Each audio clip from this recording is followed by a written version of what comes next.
అందరికీ నమస్కారం. Welcome to Telugu world. ప్రముఖ బాలీవుడ్ నటుడు మాజీ మోడల్ ముకుల్ దేవ్ 54 ఏళ్ల వయసులో కన్నుమూశారు. శుక్రవారం రాత్రి ఆయన తుది శ్వాస విడిచినట్లుగా తెలుస్తోంది. ముకుల్ దేవ్ మరణ వార్తను ఆయన సన్నిహితురాలు నటి దీప్షికా నాగ్పాల్ సోషల్ మీడియా ద్వారా ధృవీకరించారు. ముకుల్ దేవ్ మృతికి గల కారణాలు ఇంకా స్పష్టంగా తెలియరాలేదన్నారు. అయితే కొంతకాలంగా ఆయన ఆరోగ్యం సరిగా లేదని సమాచారం అయితే ఉంది. ఇక son of Sardaar, R Raj Kumar, Jai Ho వంటి పలు హిందీ చిత్రాలలో ముకుల్ దేవ్ నటించి మంచి గుర్తింపు పొందారు. హిందీతో పాటు తెలుగు, పంజాబీ చిత్రాల్లో కూడా ఆయన తనదైన ముద్ర వేశారు. తెలుగులో ప్రభాస్ నటించిన ఏక్ నిరంజన్ సినిమాతో పాటు రవితేజ నటించిన కృష్ణ సినిమాలో కూడా కీలక పాత్రల్లో మెరిశాడు ముకుల్.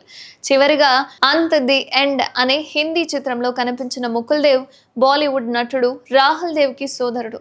పంజాబీ కుటుంబంలో న్యూఢిల్లీలో జన్మించాడు ముకుల్ దేవ్. తన 8వ తరగతిలోనే దూరదర్శన్ నిర్వహించిన డాన్స్ షోలో మైకేల్ జాక్సన్గా నటించి తన మొదటి పారితోషికాన్ని అందుకున్నాడు. ఇక నటనతో పాటు ఆయనకు మరో అరుదైన ప్రతిభ కూడా ఉంది. ఇందిరాగాంధీ రాష్ట్రీయ ఉడాన్ అకాడమీ నుండి శిక్షణ పొందిన పైలట్ కావడం గమనార్హం. ముకుల్ సినీ ప్రస్థానం 1996లో ముమ్కిన్ అనే టెలివిజన్ ధారావాహికతో ప్రారంభమైంది.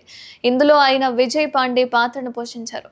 ఇక దూరదర్శన్లో ప్రసారమైన ప్రసిద్ధ comedy television countdown show Ek Se Badkar ఏక్లో కూడా ఆయన నటించారు.